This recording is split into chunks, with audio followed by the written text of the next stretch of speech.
வணக்கம். இந்திய நேரப்படி இரவு 8:30 மணி செய்திகள். முதலில் தலைப்புச் செய்திகளை காணலாம். நேரடி நியமனம் போன்ற பாரதிய ஜனதா கட்சியின் சதிகளை முறியடிப்போம், எதிர்க்கட்சித் தலைவர் ராகுல் காந்தி உறுதி. சாதிவாரி மக்கள் தொகை கணக்கெடுப்பு எடுக்க வேண்டும், சமூக வலைதள பதிவில் முதலமைச்சர் மு.க. ஸ்டாலின் வலியுறுத்தல். காங்கிரஸ் தலைவர் மகளுடன் ராகுல் காந்திக்கு விரைவில் திருமணம் நடைபெறும் என சமூக வலைதளங்களில் வைரல். முதலமைச்சர் மு.க. ஸ்டாலின் பாஜக பக்கம் போக மாட்டார், தமிழக காங்கிரஸ் தலைவர் செல்வ பெருந்தகை நம்பிக்கை. இணை செயலாளர்களை நேரடியாக நியமிப்பது சமூக நீதிக்கு எதிரானது, பாமக நிறுவனர் மருத்துவர் ராமதாஸ் குற்றச்சாட்டு. இனி விரிவான செய்திகளை காணலாம். நேரடி நியமனம் போன்ற பாரதிய ஜனதா கட்சியின் சதிகளை முறியடிப்போம் என்று எதிர்க்கட்சித் தலைவர் ராகுல் காந்தி தெரிவித்துள்ளார். மத்திய அரசின் நேரடி நியமனத்திற்கு காங்கிரஸ், சமாஜ்வாதி, திமுக உள்ளிட்ட எதிர்க்கட்சிகள் மற்றும் ஆளும் தேசிய ஜனநாயக கூட்டணியில் இடம்பெற்றுள்ள லோக் ஜனதா உள்ளிட்ட கட்சிகள் எதிர்ப்பு தெரிவித்திருந்தன. இதனைத் தொடர்ந்து நேரடி நியமனத்திற்கான நடவடிக்கைகளை நிறுத்தி வைக்குமாறு யுபிஎஸ்சி தலைவருக்கும் மத்திய அமைச்சர் ஜிதேந்திர சிங்கிற்கும் நாடாளுமன்ற எதிர்க்கட்சித் தலைவர் ராகுல் காந்தி கடிதம் எழுதியுள்ளார். இந்த நிலையில் நேரடி நியமனத்தை ரத்து செய்வதாக மத்திய அரசு தெரிவித்ததை தொடர்ந்து எக்ஸ் தளத்தில் ராகுல் காந்தி பதிவு ஒன்றை பதிவிட்டுள்ளார். அதில் என்ன விலை கொடுத்தாவது அரசியலமைப்பையும் இடஒதுக்கீட்டையும் நாங்கள் பாதுகாப்போம் என்றும், நேரடி நியமனம் போன்ற பாரதிய ஜனதா கட்சியின் சதிகளை முறியடிப்போம் என்றும் ராகுல் காந்தி தெரிவித்துள்ளார். சாதிவாரி மக்கள் தொகை கணக்கெடுப்பு எடுக்க வேண்டும் என்றும் முதலமைச்சர் மு.க. ஸ்டாலின் தெரிவித்துள்ளார். திமுக தலைவரும் முதலமைச்சருமான மு.க. ஸ்டாலின் சமூக வலைதளத்தில் பதிவு ஒன்றை பதிவிட்டுள்ளார். அதில் சமூக நீதியை நிலைநாட்டவும், இடஒதுக்கீட்டை பாதுகாத்து அது சரியான முறையில் நடைமுறைப்படுத்தப்படுவதை உறுதி செய்யவும் நடவடிக்கைகளை உடனே மேற்கொண்டாக வேண்டும் என்று தெரிவித்துள்ளார். மேலும் நேரடி நியமனம் என்பது சமூக நீதியின் மீது தொடுக்கப்படும் தாக்குதலாகும் எனவும், தகுதிமிக்க பட்டியல், பழங்குடி, இதர பிற்படுத்தப்பட்ட மற்றும் சிறுபான்மை சமூகங்களை சேர்ந்த அலுவலர்களுக்குரிய வாய்ப்புகளை உயர்மட்டத்தில் தட்டி பறிப்பதாகும் என்றும், ஒன்றிய அரசு இதனை கைவிட்டு நிரப்பப்படாமல் ஓபிஎஸ்சி, எஸ்சி, எஸ்டி பிரிவினருக்குரிய பணியிடங்களை நிரப்புவதற்கு முன்னுரிமை அளிக்க வேண்டும் என்றும், நியாயமான, சமத்துவமான முறையில் பதவி உயர்வு வழங்கப்படுவதை உறுதி செய்திட வேண்டும் என்றும் தெரிவித்த அவர், சாதிவாரி மக்கள் தொகை கணக்கெடுப்பு எடுக்க வேண்டும் என்றும் முதலமைச்சர் மு.க. ஸ்டாலின் தெரிவித்துள்ளார். காங்கிரஸ் தலைவர் மகளுடன் ராகுல் காந்திக்கு விரைவில் திருமணம் நடைபெறுவதாக சமூக வலைதளங்களில் வைரலாகி வருகிறது. காங்கிரஸ் மூத்த தலைவரான ராகுல் காந்தி 50 வயதை கடந்துவிட்ட நிலையில் திருமணம் செய்து கொள்ளவில்லை எனவும், தனது மகனுக்கு திருமணம் செய்து வைக்க தாய் சோனியா முயற்சித்தும் முடியவில்லை எனவும் விவசாயிகளுடன் நடந்த உரையாடலின் போது வெளிப்பட்டது. இந்த சூழ்நிலையில் ராகுல் திருமணம் செய்து கொள்ள போகும் தகவல் சமூக ஊடகங்களில் வைரலாகி பரவி வருகிறது. மணப்பெண் பெயர் பிரணிதி ஷிண்டே என்றும், மகாராஷ்டிரா மாநில முன்னாள் முதலமைச்சர் சுஷில்குமார் ஷிண்டேவின் மகள் என்பதும் தெரிய வந்தது. முதலமைச்சர் மு.க. ஸ்டாலின் பாஜக பக்கம் போக மாட்டார் என்று சென்னை சத்தியமூர்த்தி பவனில் ராஜீவ்காந்தி படத்திற்கு மரியாதை செலுத்திய போது தமிழக காங்கிரஸ் தலைவர் செல்வ பெருந்தகை தெரிவித்துள்ளார். மறைந்த முன்னாள் பிரதமர் ராஜீவ்காந்தியின் 80வது பிறந்த நாளை காங்கிரஸ் கட்சியினர் கொண்டாடி வருகின்றனர். இதையொட்டி சின்னமலையில் நடந்த நிகழ்ச்சியில் சட்டமன்ற காங்கிரஸ் கட்சி தலைவர் ராஜேஷ்குமார் முன்னிலையில் தமிழக காங்கிரஸ் தலைவர் செல்வ பெருந்தகை பங்கேற்று ராஜீவ்காந்தி சிலைக்கு மாலை அணிவித்து மரியாதை செலுத்தினார். அதனைத் தொடர்ந்து சத்தியமூர்த்தி பவனில் ராஜீவ்காந்தி படத்திற்கு மலர் தூவி மரியாதை செலுத்தினார். அதன் பின்னர் இலவச மருத்துவ முகாமையும் தொடங்கி வைத்தார். நிகழ்ச்சியில் முன்னாள் மாநில தலைவர்கள் தங்கபாலு, திருநாவுக்கரசர், கிருஷ்ணசாமி, மாநில துணைத் தலைவர் சொர்ணா சேதுராமன், நாடாளுமன்ற உறுப்பினர் விஜய் வசந்த் உட்பட காங்கிரஸ் கட்சி நிர்வாகிகள் பலர் கலந்து கொண்டனர். நிகழ்ச்சியை தொடர்ந்து செல்வ பெருந்தகை செய்தியாளர்களை சந்தித்து பேசினார். அப்போது சமூக நீதிக்காகவும் தன் வாழ்நாள் எல்லாம் குரல் கொடுத்தவர் கலைஞர் கருணாநிதி என்றும், அவருக்கு நாணயம் வெளியிட்டது சிறப்பு என்றும், முதலமைச்சர் மு.க. ஸ்டாலின் பாஜக பக்கம் போக மாட்டார் என்றும் தெரிவித்துள்ளார். இணை செயலாளர்களை நேரடியாக நியமிப்பது சமூக நீதிக்கு எதிரானது என்று பாமக நிறுவனர் மருத்துவர் ராமதாஸ் தெரிவித்துள்ளார். இது தொடர்பாக பாமக நிறுவனர் ராமதாஸ் பதிவு ஒன்றை பதிவிட்டுள்ளார். அதில் தனியார் நிறுவன அதிகாரிகளை நேரடியாக நியமிக்கும் முடிவை மத்திய அரசு கைவிட வேண்டும் என்றும், அனைத்து நியமனங்களும் இடஒதுக்கீட்டு முறையை பின்பற்றி செய்யப்படுவதை உறுதி செய்ய வேண்டும் என்றும், இணை செயலாளர்களை நேரடியாக நியமிப்பது சமூக நீதிக்கு எதிரானது என்றும் மருத்துவர் ராமதாஸ் தெரிவித்துள்ளார். காசிமேடு மீன்பிடி துறைமுகத்தில் நடைபெற்று வரும் பணிகளை வடசென்னை நாடாளுமன்ற உறுப்பினர் டாக்டர் கலாநிதி வீரசாமி ஆய்வு மேற்கொண்டார். சென்னை காசிமேடு மீன்பிடி மீனவர்களின் நீண்ட நாள் கோரிக்கையான காசிமேடு மீன்பிடி துறைமுகத்தை நவீனமயமாக்கி தர வேண்டும் என்று வடசென்னை நாடாளுமன்ற உறுப்பினர் டாக்டர் கலாநிதி வீரசாமியிடம் மீனவர்கள் கோரிக்கை வைத்தனர். கோரிக்கையை ஏற்றுக்கொண்ட நாடாளுமன்ற உறுப்பினர் கலாநிதி வீரசாமி காசிமேடு மீன்பிடி துறைமுகம் நவீனமயமாக்குதல் குறித்து நாடாளுமன்றத்தில் தொடர்ந்து குரல் எழுப்பினார். மேலும் இது சம்பந்தமாக ஒன்றிய அமைச்சருக்கும் சென்னை மாவட்ட ஆட்சியருக்கும் காசிமேடு மீன்பிடி துறைமுகம் குறித்து கோரிக்கை கடிதம் எழுதினார். இந்நிலையில் நாடாளுமன்ற உறுப்பினர் டாக்டர் கலாநிதி வீரசாமியின் கோரிக்கையை ஏற்று காசிமேடு மீன்பிடி துறைமுகத்தை நவீனமயமாக ரூபாய் 97,85,00,000 நிதி ஒதுக்கீடு செய்ய மத்திய அரசு ஒப்புதல் அளித்துள்ளது. இதனையடுத்து காசிமேடு துறைமுகம் நவீனமயமாக்கும் பணிகள் நடைபெற்று வருகிறது. இது தொடர்பாக நாடாளுமன்ற உறுப்பினர் டாக்டர் கலாநிதி வீரசாமி செய்தியாளர்களிடம் தெரிவிக்கையில், இங்கே காசிமேடு மீன்பிடி துறைமுகத்தில் இந்த சுற்றுவட்டாரத்தில் இருக்கும் மீனவ மக்கள் பல கோரிக்கைகளை வைத்திருந்தார்கள். அதில் இந்த காசிமேடு மீன்பிடி துறைமுகம் நவீனமயப்படுத்தப்பட வேண்டும், வசதிகள் மேலும் அதிகப்படுத்தப்பட வேண்டும் என்று கூறியிருந்தார்கள். அதை தேர்தலின் பொழுது மக்களுக்கு கண்டிப்பாக செய்து கொடுக்கிறோம் என்று நாடாளுமன்ற உறுப்பினர்களும் சட்டமன்ற உறுப்பினர்களும் கூறியிருந்தோம்.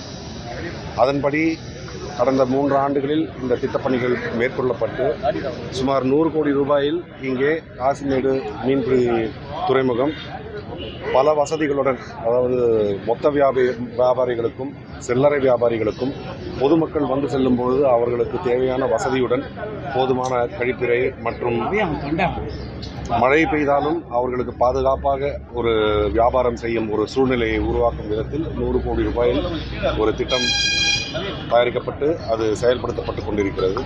அதே போன்று இங்கே பழுதடைந்த கப்பல்களை சரி செய்வதற்கு என்று ஒரு ஜெட்டி, அதாவது ஒரு 1,00,000 சதுர அடியில் ஒரு 40 படகுகள் ஒரே நேரத்தில் பழுது பார்ப்பதற்காக நவீனமான மின்தூக்கி மூலமாக அந்த படகுகளை கொண்டு வந்து பழுது பார்ப்பதற்கு ஏதுவாக இங்கே அமைக்கப்பட்டிருக்கிறது.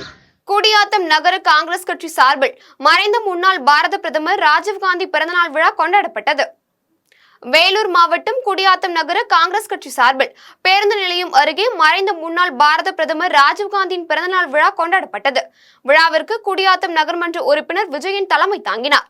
விழாவில் சிறப்பு அழைப்பாளராக மாவட்ட தலைவர் சுரேஷ்குமார் கலந்து கொண்டு ராஜீவ்காந்தியின் உருவப்படத்திற்கு மாலை அணிவித்து மலர்களை தூவி மரியாதை செலுத்தினார். இதனைத் தொடர்ந்து ஏழை எளியோருக்கு அன்னதானம் மற்றும் இலவச வேஷ்டி சேலைகள் வழங்கப்பட்டது. இதில் மாவட்ட ஊராட்சி குழு தலைவர் கிருஷ்ணவேணி, மாவட்ட இளைஞர் காங்கிரஸ் தலைவர் விக்ரம், ஒன்றிய தலைவர் வீராங்கன் உள்ளிட்ட காங்கிரஸ் தொண்டர்கள் பலர் கலந்து கொண்டனர். வாழப்பாடி அருகே கருமுந்துறை கல்வராயன் மலை கிராமத்தின் ஆற்றில் மனித கழிவுகளை கலந்துவிடும் மருத்துவர் மீது துறை சார்ந்த அதிகாரிகள் நடவடிக்கை எடுக்க வேண்டும் என்று பொதுமக்கள் மற்றும் சமூக ஆர்வலர்கள் கோரிக்கை விடுத்துள்ளனர். சேலம் மாவட்டம் வாழப்பாடியை அடுத்த வெள்ளிமலை சாலையில் உள்ள அரசு ஆரம்ப சுகாதார நிலையத்தின் அருகில் ராசிபுரம் பகுதியை சேர்ந்த டாக்டர் மனோன்மணி என்பவர் மனோன்மணி கார்டன் என்ற பெயரில் ஒரே மாதிரியான 5 குடியிருப்புகளை கட்டி அதனை வாடகைக்கு விட்டுள்ளார். இந்த குடியிருப்புகளில் 3 செப்டிக் டேங்க் அமைத்துள்ளார். இலையில் செப்டிக் டேங்கிலிருந்து மனித கழிவு நீரை வெளியேற்றுவதற்காக 100 மீட்டர் தூரத்திற்கு PVC குழாய் அமைத்து அதன் மூலம் மனித கழிவுகளை கல்வராயன் மலை ஆற்றில் கலக்கவிட்டு வருகிறார். இலையில் மனோன்மணி என்பவர் மருத்துவராக இருந்து கொண்டு மனித கழிவுகளை ஆற்றில் கலக்க விடுவதால் நோய் தொற்று ஏற்படும் என்றும் அவர் மீது மாவட்ட நிர்வாகமும் துறை சார்ந்த அதிகாரிகளும் நடவடிக்கை எடுக்க வேண்டும் என்றும் பொதுமக்கள் மற்றும் சமூக ஆர்வலர்கள் கோரிக்கை விடுத்துள்ளனர். ராமேஸ்வரத்தில் படகு நிறுத்தி வைக்கப்படும் ஜெட்டினை காணொலி காட்சி மூலம் தமிழக முதலமைச்சர் MK ஸ்டாலின் தொடங்கி வைத்தார். ராமநாதபுரம் மாவட்டம் ராமேஸ்வரத்தில் 22 கோடி செலவில் புனரமைக்கப்பட்ட படகு அணையையும் படகு நிறுத்தி வைக்கப்படும் ஜெட்டினையும் தமிழக முதலமைச்சர் MK ஸ்டாலின் காணொலி காட்சி வாயிலாக தொடங்கி வைத்தார். அதனைத் தொடர்ந்து மாவட்ட ஆட்சியர் குத்துவிளக்கேற்றி வைத்து நிகழ்ச்சியை தொடங்கி வைத்தார். இதில் சட்டமன்ற உறுப்பினர் காதர் பாட்ஷா என்ற முத்துராமலிங்கம், நாடாளுமன்ற உறுப்பினர் நவாஸ்கனி ஆகியோர் கலந்து கொண்டு பிரதமர் மீன்வள மேம்பாடு திட்டத்தின் மூலம் குளிரூட்டும் பெட்டியுடன் இருசக்கர வாகனத்தை மீனவர்களுக்கு வழங்கினார். ராமேஸ்வரத்தில் அமைந்துள்ள ஜெட்டினை மலர் தூவி தொடங்கி வைத்து மீனவர்கள் பயன்பாட்டிற்கு அர்ப்பணிக்கப்பட்டது. பழனியில் வருகின்ற 24, 25ஆம் தேதிகளில் அனைத்துலக முத்தமிழ் முருகன் மாநாடு பழனி ஆண்டவர் கலைக்கல்லூரியில் நடைபெற உள்ள நிலையில் பிரம்மாண்ட அரங்கங்கள் 8 இடங்களில் நுழைவாயில்கள் அமைக்கவும் சாமிகளின் சிலைகளுக்கு வர்ணம் பூசும் பணிகளும் நடைபெற்று வருகிறது. அறுபடை வீடுகளில் 3ஆம் படை வீடான பழனி தண்டாயுதபாணி சுவாமி கோவில் அனைத்துலக முத்தமிழ் முருகன் மாநாடு வருகின்ற 24 மற்றும் 25ஆம் தேதி பழனி ஆண்டவர் கலைக்கல்லூரியில் பிரம்மாண்டமாக நடைபெற உள்ளது. இதற்கான கால்கோல் ஊன்றும் விழா கடந்த 3ஆம் தேதி துவங்கி பணிகள் நடைபெற்று வருகிறது. மாநாட்டில் 5 ஆய்வகங்கள் 1300 ஆய்வு கட்டுரைகள் சமர்ப்பிக்கப்படுகின்றன. இதில் 30க்கும் மேற்பட்ட வெளிநாட்டினர் சிறப்பு விருந்தினராக பங்கேற்க உள்ளனர். மேலும் 4 நிதி அரசர்கள், 15 ஆதீனங்கள், 30 ஆன்மீக சொற்பொழிவாளர்கள் கலந்து கொள்கின்றனர். இலையில் மாநாட்டில் கலந்து கொள்ளும் 1 லட்சம் பேருக்கு உணவுகள் வழங்கவும், பஞ்சாமிர்தம், குங்குமம், விபூதி, லாமினேஷன் செய்யப்பட்ட முருகன் போட்டோ வழங்கவும் சிறப்பு ஏற்பாடுகள் செய்யப்பட்டுள்ளதாக தகவல்கள் வெளியாகியுள்ளது. முன்னாள் பாரத பிரதமர் ராஜீவ்காந்தியின் பிறந்தநாள் விழாவை முன்னிட்டு நாகர்கோவிலில் ராஜீவ்காந்தியின் சிலைக்கு காங்கிரஸ் கட்சியினர் மாலை அணிவித்து மரியாதை செலுத்தினர். முன்னாள் பாரத பிரதமர் ராஜீவ்காந்தியின் பிறந்தநாள் விழா நாடு முழுவதும் கொண்டாடப்படுகிறது. விழாவையொட்டி கன்னியாகுமரி மாவட்டம் நாகர்கோவில் சந்திப்பில் உள்ள ராஜீவ்காந்தியின் உருவ சிலைக்கு மாநகர மாவட்ட காங்கிரஸ் தலைவர் நவீன்குமார் தலைமையில் காங்கிரஸ் கட்சியினர் கலந்து கொண்டு மாலை அணிவித்து மரியாதை செலுத்தினர். மாநில தலைவர் செல்வ பெருந்தகை உத்தரவின் பேரில் மாவட்ட தலைவர் நவீன்குமார் தலைமையில் காங்கிரஸ் கட்சியினர் ஊர்வலமாக சென்று ராஜீவ்காந்தி பிறந்தநாளை கொண்டாடினர். ஹரியானா மாநிலத்தில் நடைபெற்ற தேசிய அளவிலான கராத்தே போட்டியில் வெற்றி பெற்று திரும்பிய மாணவர்களுக்கு கோவை விமான நிலையத்தில் பெற்றோர் உற்சாக வரவேற்பளித்தனர்.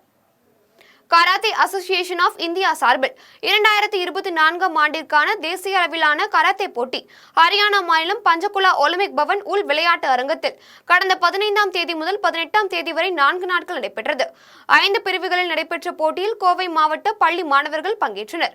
இதில் விவேகானந்தா பள்ளி மாணவர் சாசங் அபிலாஷ் என்பவன் கட்டா பிரிவில் முதல் இடத்தையும், குமித்தே பிரிவில் 2ஆம் இடத்தையும் பிடித்தார். எல்ஜி பள்ளி மாணவன் வருண் என்பவர் குமிதே பிரிவில் முதல் இடத்தையும், ஸ்ரீ ஜெயேந்திர சரஸ்வதி பள்ளி மாணவர்கள் முக்குல் ராகவ் குழுவினர் 2ஆம் இடத்தையும், பிரணவஜித் என்பவர் குமிடத்தே பிரிவில் 3ஆம் இடத்தையும், அனுகிரகா பள்ளியை சார்ந்த யாகுல் கிஷோர் என்பவர் குழு போட்டியில் 3ஆம் இடத்தையும், கதர்மில் அரசு உதவி பள்ளி மாணவன் ஹரிஷ் என்பவர் 3ஆம் இடத்தையும் பிடித்தார். இதேபோன்று அவினாசி லிங்கம் யூனிவர்சிட்டி மாணவிகளும் போட்டியில் 2ஆம் இடம் பிடித்து சாதனை படைத்தனர். இவர்கள் கோவை விமான நிலையம் வந்தபோது பெற்றோர்கள் உற்சாக வரவேற்பளித்தனர். இதில் நமது தமிழக மாணவர்கள் குறிப்பாக பார்த்தீங்கன்னாக்கா சப் ஜூனியர் மற்றும் கேடட் யூத் பிளஸ் சீனியர் இந்த 5 கேட்டகரியுமே பார்த்தீங்கன்னாக்கா நம்முடைய தமிழ்நாட்டுக்கு 2 கோல்டு மெடல்களும் 7 சில்வர் மெடல்களும் மற்றும் 2 வெண்கல பதக்கமும் வென்றுள்ளனர். இது இந்த முறை எங்களை பொறுத்த வரைக்கும் கொஞ்சம் டஃப் தான். ஏன்னா நார்த் இந்தியாவை பொறுத்த வரைக்கும் கொஞ்சம் இந்த முறை அருணாச்சல் பிரதேஷ் இந்த சைடில் நல்ல பிளேயர்ஸ்கள் வந்திருந்தாங்க. அதெல்லாம் கொஞ்சம் நம்மளுடைய மாணவர்கள் எதிர்கொள்ளக்கூடிய ஒரு சூழ்நிலை இருந்தாங்க. இருந்தாலும் அடுத்த முறை விட மாட்டோம். அடுத்த அப்டேட் என்ன பண்ணணும் அப்படிங்கிறத நாங்கள் தயாராக இருக்கிறோம். இது வருங்காலத்தில் அந்த ஒலிம்பிக் பால் பார்த்தீங்கன்னா நிறைய அவேர்னஸ் கொடுத்துருக்காங்க. அடுத்தது எந்த மாதிரி நிறைய பார்த்தீங்கன்னா இப்போ என்ன சொல்றது ஃபோர்ஸ் சைடு, அதாவது சிஆர்பிஎஃப், ஐடிபிபி இவங்க எல்லாமே வந்திருக்கிறாங்க. எதிர்காலத்தில் அந்த மாதிரி ஜாப்புக்கு போகிறதுக்கான ஒரு ட்ரைனிங், அதுக்கு சம்மந்தப்பட்ட ஆட்கள் உள்ள வந்திருக்கிறாங்க இந்த வாட்டி. ஸோ எதிர்காலத்தில் மாணவர்கள் ஒரு நல்ல ஒரு எதிர்காலம் இதில் கிடைக்கும் அப்படிங்கிற நம்பிக்கை எங்களுக்கு. தண்டலம் கிராமத்தில் நடைபெற்ற ராஜீவ்காந்தியின் பிறந்தநாள் விழாவில் 100க்கும் மேற்பட்டோருக்கு இனிப்புகளுடன் அன்னதானம் வழங்கப்பட்டது. மறைந்த முன்னாள் பாரத பிரதமர் ராஜீவ்காந்தியின் 80வது பிறந்தநாள் விழா ஸ்ரீபெரும்புதூர் கிழக்கு வட்டாரத்தில் உட்பட்ட தண்டலம் கிராமத்தில் ஸ்ரீபெரும்புதூர் கிழக்கு வட்டார தலைவர் புஷ்பராஜ் முருகேசன் தலைமையில் கொண்டாடப்பட்டது. விழாவில் காங்கிரஸ் கட்சியினர் திரளாக கலந்து கொண்டு அலங்கரித்து வைக்கப்பட்டுள்ள ராஜீவ்காந்தி திருவுருவ படத்திற்கு மாலை அணிவித்து மலர் தூவி மரியாதை செலுத்தினர். அதைத் தொடர்ந்து 100க்கும் மேற்பட்டோருக்கு இனிப்புகளுடன் அன்னதானம் வழங்கினர். விழாவில் காஞ்சி மாவட்ட மகிழா காங்கிரஸ் தலைவி பாலவள்ளி குமரேசன், அமுதவள்ளி மன்னூர் சரவணன், ஆலக்கர்ணா, கீவலூர் ஸ்ரீதர், ஜான் பார்த்திபன், பிரபாகரன், பவன்குமார், அஜித்குமார் உட்பட ஏராளமான காங்கிரஸ் தொண்டர்கள் கலந்து கொண்டனர். சிவில் சர்வீஸ் தேர்வின் மூலம் அதிகாரிகளை தேர்வு செய்யும் முறை மாறி தற்போது மத்திய அரசில் பணியாற்ற 45 மூத்த அதிகாரிகள் பதவிக்கு நேரடியாக பணி நியமனம் செய்ய மத்திய அரசு விண்ணப்பங்களை கோரியுள்ளது என்று திருவள்ளூர் நாடாளுமன்ற உறுப்பினர் சசிகாந்த் செந்தில் தெரிவித்துள்ளார். திருவள்ளூர் நாடாளுமன்ற உறுப்பினரும் ஓய்வு பெற்ற முன்னாள் IAS அதிகாரியுமான சசிகாந்த் செந்தில் திருவள்ளூரில் செய்தியாளர்களை சந்தித்து பேசினார். அப்போது பாஜக அரசு சாதாரண அரசியல் கட்டமைப்பு மட்டுமல்ல, ஜனநாயகத்தை எல்லா விதத்திலும் தாக்கக்கூடிய ஒரு பாசிச கட்டமைப்பு கொண்ட அரசாக உள்ளதாகவும், நரேந்திர மோடி ஒரு கூட்டத்தொடரில் தன்னுடைய ஆட்சி காலம் முடியும் காலத்திற்குள் சிவில் சர்வீஸ் தேர்வுகளை ரத்து செய்வதே தனது கொள்கையாக உள்ளதாக பகிரங்கமாக தெரிவித்துள்ளதாகவும், சிவில் சர்வீஸ் தேர்வு என்பது பல கட்டங்களை தாண்டி அதில் நேர்மையான உண்மையான மனிதாபிமானம் உள்ளவர்களை தேர்வு செய்து அவர்களுக்கு பயிற்சி அளித்து பின்பு பொறுப்பு வழங்கப்பட்டு வருகிறது என்றும், தற்போது இந்த நிலைமை மாறி மத்திய அரசில் பணியாற்ற 45 மூத்த அதிகாரிகள் பதவிக்கு நேரடியாக பணி நியமனம் செய்ய விண்ணப்பங்களை கோரியுள்ளது என்றும் நாடாளுமன்ற உறுப்பினர் சசிகாந்த் செந்தில் தெரிவித்துள்ளார். இது தொடர்பாக மேலும் அவர் தெரிவிக்கையில், அரசாங்க காசினால் நடக்கும் ஒரு காலேஜ 90% இந்திய மக்கள் அதை பத்தி யோசிக்காம பண்ணது எது? அந்த ஜேஇ என்ற எக்ஸாம் தான். இப்போ நீட் என்ற எக்ஸாம்ல இன்னும் கொஞ்ச நாள்ல உங்க பிள்ளைங்க யாருமே மெடிசனை பத்தி யோசிக்க மாட்டாங்க. இப்பவே பல பேர் யோசிக்கல. ஸோ நீட்டா இன்னொன்னு ஒண்ணு இருக்கு, CUET சென்ட்ரல் யூனிவர்சிட்டிஸ் இருக்குல்ல, நீங்க டெல்லி யூனிவர்சிட்டி, ஹைதராபாத் யூனிவர்சிட்டி, இதெல்லாம் நம்ம பசங்க போயிட்டு இருந்தாங்க படிக்கிறதுக்கு. போய் அங்க ஒரு MA போடுவாங்க, அதுல படிப்பாங்க, அப்படியே IAS படிப்பாங்க, இப்படிதான் படிச்சுட்டு இருந்தாங்க. JNU இந்த எல்லா யூனிவர்சிட்டிக்கும் இப்ப CUET ஒரு என்ட்ரன்ஸ் எக்ஸாம் கொண்டு வந்துட்டாங்க. இப்ப பாதி பசங்க பசங்க அங்க போக முடியாது. ஸோ நம்ம பிள்ளைகளுடைய இந்த மேல் படிப்பு மேல போறது எல்லாத்தையுமே ஃபில்டர் அவுட் பண்ற சிஸ்டம் தான் இது. டிசம்பர் மாதத்தில் பிரதமர் நரேந்திர மோடி பௌர்ணமி அன்று திருச்செந்தூர் சுப்பிரமணிய சுவாமி கோவிலுக்கு வருவார் என்று யூடியூப் ஜோதிடர் ஆண்டாள் சொக்கலிங்கம் பரபரப்பு தகவல் தெரிவித்துள்ளார். ஆண்டாள் பக்தர்கள் பேரவைத் தலைவரும் விஸ்வ இந்து பரிஷத்தின் வடதமிழக தலைவருமான ஆண்டாள் சொக்கலிங்கம் என்பவர் யூடியூப் ஜோதிடராக உள்ளார். இவர் கடந்த சில மாதங்களுக்கு முன்பு பௌர்ணமி தினத்தில் திருச்செந்தூர் அருள்மிகு சுப்பிரமணிய சுவாமி கோவில் கடற்கரையில் இரவு முழுவதும் தங்கி வழிபட்டால் மன அழுத்தம் குறையும் எனவும் வாழ்க்கையில் மேம்படலாம் எனவும் யூடியூப் மூலம் தெரிவித்திருந்தார். இதனால் கடந்த சில மாதங்களாக பௌர்ணமி தினத்தில் திருச்செந்தூர் சுப்பிரமணிய சுவாமி திருக்கோவில் கடற்கரையில் லட்சக்கணக்கான பக்தர்கள் இரவு முழுவதும் தங்கி பௌர்ணமி நிலவை வழிபட்டு அதிகாலையில் கடலில் புனித நீராடி சுப்பிரமணிய சுவாமியை வழிபட்டு செல்கின்றனர். இந்நிலையில் யூடியூப் ஜோதிடர் ஆண்டாள் சொக்கலிங்கம் செய்தியாளர்களை சந்தித்து பேசினார். அப்போது டிசம்பர் மாதத்தில் பிரதமர் நரேந்திர மோடி பௌர்ணமி அன்று திருச்செந்தூர் சுப்பிரமணிய சுவாமி கோவிலுக்கு வருவார் என பரபரப்பு தகவல் வெளியிட்டுள்ளார். இது தொடர்பாக மேலும் அவர் தெரிவிக்கையில், நீங்கள் ராமேஸ்வரம் கோயிலுக்கு போனீங்கன்னா கோவில் நிர்வாகமே அங்கே வந்து கடலார்த்தியை பண்ணிட்டு இருக்காங்க. ஸோ ஆகம விதிக்கெல்லாம் அப்பாற்பட்டு கடல் என்பது கடலாக தான் பார்க்கணும். நன்றி சொல்லக்கூடிய நோக்கத்தோடு அதை பார்த்தோம்னா எந்த பிரச்சனையும் இல்லை என்பது எங்களோட கருத்து. அதே போல் இப்போ இன்னைக்கு நாங்கள் சாலையில் வைத்து நாங்கள் வித் போலீஸ் பர்மிஷன் வித் கோர்ட்டோடைய டைரக்ஷன் படி சாப்பாடு போடுறோம். இதே கடலில் வைத்து நாங்கள் சாப்பாடு போட்டோம் அப்படின்னா இன்னைக்கு கிட்டத்தட்ட இன்னும் 15,000 பேர் சாப்பிட்ருப்பாங்க. என்ன ப்ராப்ளம்னா கோயிலை பொறுத்தவரைக்கும் காலைல 8 இரவு 8 வரைக்கும் தான் சாப்பாடு போடுறாங்க. இங்கே வரக்கூடியவங்களுக்கு பல லட்சக்கணக்கான பேர் வராங்க. எவ்வளோ பேர் அவ்வளோ பேருக்கு சாப்பிடக்கூடிய அளவுக்கு கொடுக்கக்கூடிய அளவுக்கு திருச்செந்தூரில் ஃபெசிலிட்டி கிடையாது, ஹோட்டல்ஸ் கிடையாது, கோயிலாலையும் பண்ண முடியாதுன்னு போது இது போல் ஒரு எதையும் எதிர்பாராத ஒரு மக்கள் ஒன்று திரண்டு பண்ணுற இடத்துல அதை அனுமதிக்கணுன்றதான் எங்களுடைய கோரிக்கை. சென்னை மாதவரம் அடுத்த மூலக்கடை GNT சாலையில் உள்ள தேவாலய வீட்டில் பற்றிய தீயை தீயணைப்பு வீரர்கள் போராடி அணைத்தனர். மாதவரம் மூலக்கடை பகுதியில் உள்ள GNT சாலையில் உள்ள ஒரு வீட்டின் மேல்தளத்தில் ஜீவம் அப்பம் என்ற தேவாலயம் செயல்பட்டு வருகிறது. கீழ்த்தளத்தில் குடியிருப்பு வீடுகளும் உள்ளன. இலையில் மேல்தளத்தில் உள்ள தேவாலயத்தில் மெழுகுவர்த்தி ஏற்றி பிரார்த்தனை செய்தபோது தீ விபத்து ஏற்பட்டதாக கூறப்படுகிறது. தீ வேகமாக எரிய தொடங்கியதால் அலறி அடித்துக் கொண்டு வெளியே ஓடி வந்ததால் காயமின்றி உயிர் தப்பினார். இது குறித்து தகவல் அறிந்து வந்த மாதவரம் செம்பியம் பகுதி தீயணைப்பு துறையினர் போராடி தீயை அணைத்தனர். தீ விபத்து தொடர்பாக செம்பியம் காவல்துறையினர் விசாரணை நடத்தி வருகின்றனர். மதம் மாறிய முஸ்லிம்களுக்கு ஜாதி சான்றிதழ் வழங்குவதை போன்று புதுச்சேரி மாநிலத்திலும் ஜாதி சான்றிதழ் வழங்க அரசாணை கொண்டு வர வேண்டும் என்று திருச்சியில் மனிதநேய மக்கள் கட்சி சார்பில் நடைபெற்ற செயற்குழுவில் தீர்மானம் நிறைவேற்றப்பட்டது. மனிதநேய மக்கள் கட்சியின் மாநில தலைவர் பேராசிரியர் ஜவஹருல்லாவின் நீண்ட கால முயற்சியால் 2024ஆம் ஆண்டு மார்ச் மாதம் 3ஆம் தேதி தமிழக அரசின் மூலமாக வெளியிடப்பட்ட ஒரு அரசாணையின் மூலம் இஸ்லாத்திற்கு மாறி இஸ்லாமிய மதத்தினை ஏற்றுக்கொண்டு முஸ்லிம்களாக மாறியவர்களுக்கு வருவாய்த்துறையின் மூலமாக ஜாதி சான்றிதழ் வழங்குவதற்கான அரசாணை பிறப்பிக்கப்பட்டது. இந்த அரசாணை இஸ்லாமிய மதத்திற்கு மாறக்கூடிய நபர்களுக்கும் அவர்களுடைய பிள்ளைகளின் கல்வி சார்ந்த எதிர்கால வாழ்விற்கும் மிகப்பெரிய உதவியாக இருக்கிறது. அதன் அடிப்படையிலேயே தமிழகத்தில் கொண்டுவரப்பட்ட அரசாணையை போன்று புதுச்சேரியிலும் அரசாணை கொண்டு வர வேண்டும் என திருச்சியில் மனிதநேய மக்கள் கட்சி சார்பில் நடைபெற்ற இளைஞரணி மாநில செயற்குழுவில் தீர்மானம் நிறைவேற்றப்பட்டது. மேலும் இது தொடர்பாக புதுச்சேரி எதிர்க்கட்சித் தலைவர் ரா சிவாவிடம் கோரிக்கை வைக்கப்பட்டது. இதில் தமுமுக மாவட்ட செயலர் குதரத்துல்லா, மாவட்ட பொருளாளர் ஷேக் தாவூத், துணை செயலாளர்கள் இஸ்மாயில், முகமது ஆரிஃப், முகமது ரியாஸ், வழக்கறிஞர் மாவட்ட செயலாளர் முகமது, பொருளாளர் ஹாரிஸ் உட்பட பலர் கலந்து கொண்டனர். விடுதலை சிறுத்தை கட்சியின் தலைவர் தொல் திருமாவளவன் பிறந்தநாளையொட்டி கும்மிடிப்பூண்டியில் நடைபெற்ற ஆனழகன் போட்டியில் வெற்றி பெற்றவர்களுக்கு பரிசுகள் வழங்கப்பட்டது. விடுதலை சிறுத்தைகள் கட்சியின் தலைவரும் சிதம்பரம் நாடாளுமன்ற உறுப்பினருமான தொல் திருமாவளவன் 62வது பிறந்தநாளையொட்டி அகில இந்திய அளவில் ஆனழகன் போட்டி கும்மிடிப்பூண்டி அடுத்த காவரப்பேட்டையில் நடைபெற்றது. விடுதலை சிறுத்தைகள் கட்சியின் இளஞ்சிறுத்தைகள் எழுச்சி பாசறையில் கும்மிடிப்பூண்டி தொகுதி அமைப்பாளர் அம்பேத்கர் நாகராஜ் ஏற்பாட்டிலும் திருவள்ளுவர் கிழக்கு மாவட்ட செயலாளர் நீலமேகன் தலைமையிலும் ஆனழகன் போட்டி நடைபெற்றது. இதில் சிறப்பு அழைப்பாளர்களாக அரசியல் குழு மாநில தலைவர் நீலவானத்து நிலவன், திருவள்ளூர் கிழக்கு மாவட்ட பொறுப்பாளர்கள் டானி கிங்பால், கும்மிடிப்பூண்டி ஒன்றிய குழு பெருந்தலைவர் சிவகுமார், டைட்டஸ் தொழிலதிபர் KRV வெங்கடேசன் ஆகியோர் கலந்து கொண்டு போட்டியில் வெற்றி பெற்ற பாண்டிச்சேரியை சேர்ந்த மணிவண்ணனுக்கும் மற்ற வீரர்களுக்கும் பரிசுகளை வழங்கி பாராட்டினர். சூலூரை அடுத்த சோமனூரில் மறைந்த சுதந்திர போராட்ட வீரர் மாமன்னர் ஒண்டி வீரனின் நினைவேந்தல் நிகழ்ச்சி நடைபெற்றது. கோவை மாவட்டம் சூலூரை அடுத்துள்ள சோமனூரில் பவர் ஹவுஸ் பகுதியில் மறைந்த சுதந்திர போராட்ட வீரர் ஒண்டி வீரனின் 253ஆம் ஆண்டு நினைவஞ்சலி நிகழ்ச்சி தமிழக இளஞ்சிறுத்தை கட்சியின் நிறுவனர் இளம்புயல் ராம்குமார், மாநில துணை பொதுச் செயலாளர் பிரபு ஆகியோர் தலைமையில் நடைபெற்றது. நிகழ்ச்சிக்கு மாநில துணை செயலாளர் வீரசாமி, திருப்பூர் மாவட்ட துணைத் தலைவர் லோகேஷ் மற்றும் சுந்தர பெருமாள் ஆகியோர் முன்னிலை வகித்தனர். நிகழ்ச்சியில் சாமலாபுரம் நகர செயலாளர் ராஜுபாய் மற்றும் நகர துணை செயலாளர் தங்கவேல் ஆகியோர் கலந்து கொண்டு சிறப்புரையாற்றினர். நிகழ்ச்சியில் கட்சியின் நிறுவனர் ராம்குமார் தெரிவிக்கையில், தமிழக இளஞ்சிறுத்தைகள் கட்சி நிறுவன தலைவர் இளம்புயல் ராம்குமார் MSCDF. நாங்கள் சோமனூர் பகுதியிலே மாமன்னர் ஒண்டி வீரன் சுதந்திர போராட்ட வீரர் அருந்ததியர்களுக்கு முதல் இந்திய சுதந்திர போராட்ட வீரர் அவர்களுக்கு 253ஆம் ஆண்டு சோமனூர் பவர் ஹவுஸிலே சமூக நீதிக்கான கூட்டமைப்பு சார்பிலே நிகழ்ச்சி எடுக்கப்பட்டது.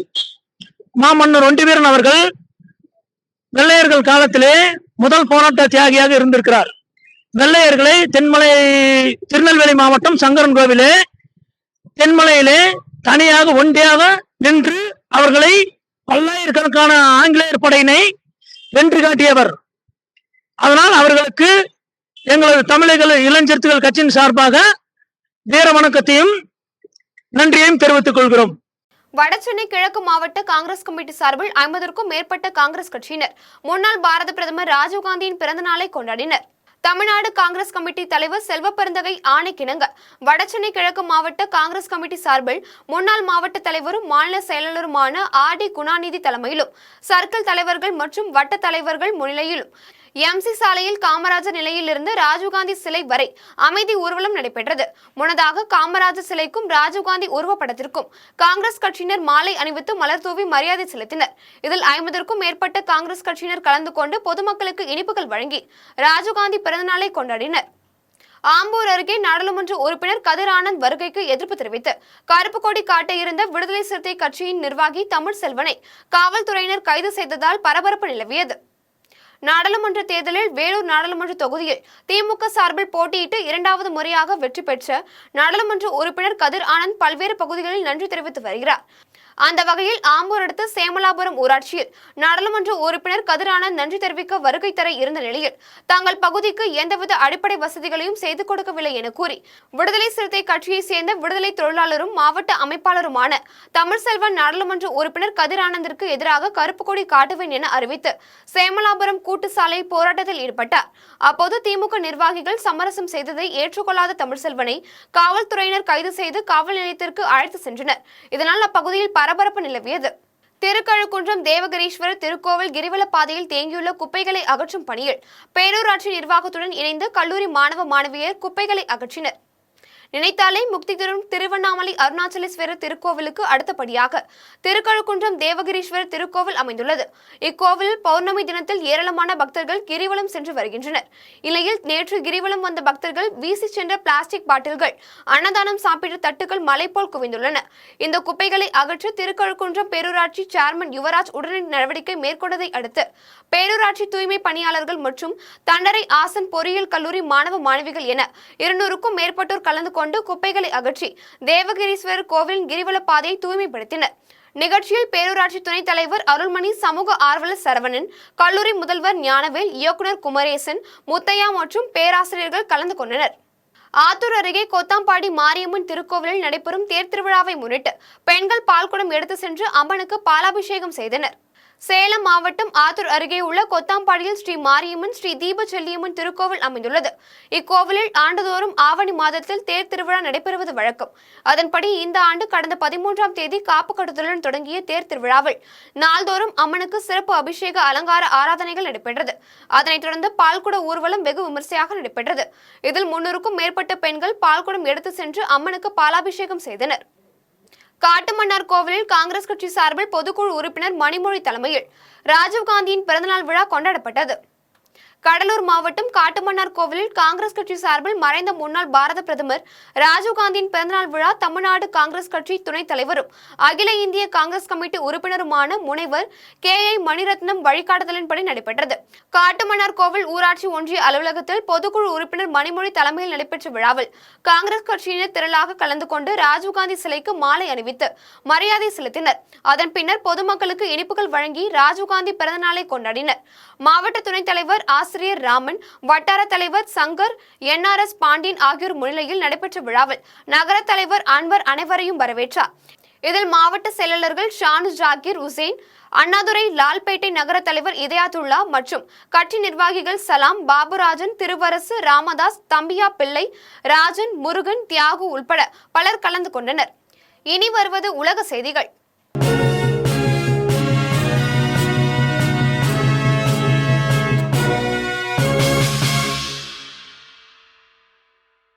அமெரிக்காவில் நடைபெற்ற மாநாட்டில் அதிபர் ஜோ பைடன் கண்ணீருடன் உரையாற்றிய காட்சிகள் சமூக வலைதளத்தில் பரவி வருகிறது. அமெரிக்காவின் சிகாகோ நகரில் ஜனநாயக கட்சியின் 4 நாள் மாநாடு தொடங்கி நடந்து வருகிறது. இந்த மாநாட்டில் அமெரிக்க அதிபர் தேர்தலுக்கான ஜனநாயக கட்சியின் அதிகாரப்பூர்வ அதிபர் வேட்பாளராக கமலா ஹாரிஸ் முறைப்படி அறிவிக்கப்பட்டுள்ளார். அமெரிக்க அதிபர் போட்டியில் இருந்து கடந்த மாதம் விலகிய அதிபர் ஜோ பைடன் இந்த மாநாட்டில் பங்கேற்பார் என எதிர்பார்க்கப்பட்டது. அதன்படி அவர் இந்த மாநாட்டில் பேச வந்ததும் கூட்டத்தினர் அவரை வரவேற்கும் வகையில் உங்களை நேசிக்கிறோம் என கோஷம் எழுப்பினர். அப்போது பைடன் அமெரிக்காவை நான் நேசிக்கிறேன் என்று அழுதபடி கூறினார். தொடர்ந்து அவர் பேசும்போது அமெரிக்க அதிபராக அரசியலமைப்பை பாதுகாப்பதற்காக உங்களிடமும் கடவுளிடமும் நான் உறுதிமொழி ஒன்றை எடுத்துக்கொண்டேன் என்றார். மீண்டும் ஜம் தலைப்புச் செய்திகள். நேரடி நியமனம் போன்ற பாரதிய ஜனதா கட்சியின் சதிகளை முறியடிப்போம், எதிர்க்கட்சித் தலைவர் ராகுல் காந்தி உறுதி. சாதிவாரி மக்கள் தொகை கணக்கெடுப்பு எடுக்க வேண்டும், சமூக வலைதள பதிவில் முதலமைச்சர் MK ஸ்டாலின் வலியுறுத்தல். காங்கிரஸ் தலைவர் மகளுடன் ராகுல் காந்திக்கு விரைவில் திருமணம் நடைபெறும் என சமூக வலைதளங்களில் வைரல். முதலமைச்சர் MK ஸ்டாலின் பாஜக பக்கம் போக மாட்டார், தமிழக காங்கிரஸ் தலைவர் செல்வ பெருந்தகை நம்பிக்கை. இணை செயலாளர்களை நேரடியாக நியமிப்பது சமூக நீதிக்கு எதிரானது, பாமக நிறுவனர் மருத்துவர் ராமதாஸ் குற்றச்சாட்டு. இத்துடன் ஜெம் செய்திகள் நிறைவடைகின்றன. மீண்டும் ஜெம் செய்திகள் நள்ளிரவு 12 மணிக்கு. உடனுக்குடன் செய்திகளை காண ஜெம் லைவ் TV என்ற இணையதளத்தில் இணைந்திருங்கள். நன்றி, வணக்கம்.